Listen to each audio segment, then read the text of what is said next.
Ay nag-request, magluluto ng palabok, kakain daw siya.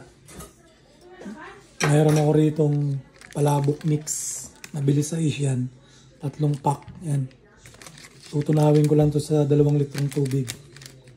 Ito yung gagawin nating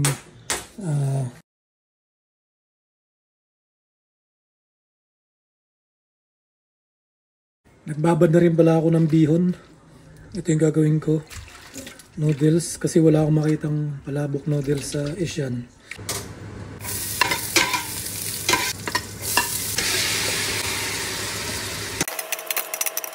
Maglalagay pala ako ng garlic powder, tapos paminta. Ngayon ilagay na natin yung ating tinunaw na mixture ng ating palabok sauce.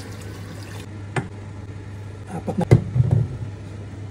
Ngayon lalagyan na natin siya ng pampalapot dahan-dahan.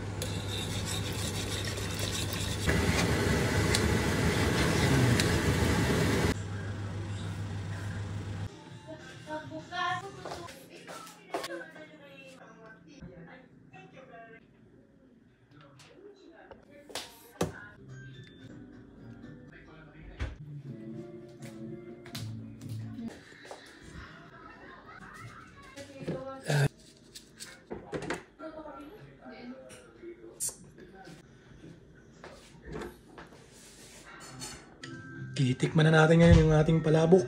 First bite. Thank you, Lord. Kami.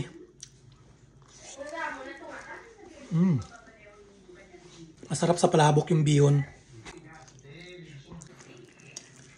Kaya gawa na kayo ng palabok. Gayahin nyo na kung paano ko ginawa yung palabok. Sigurado matutuwa yung mga anak nyo or yung mga kasama nyo sa bahay. Sarap.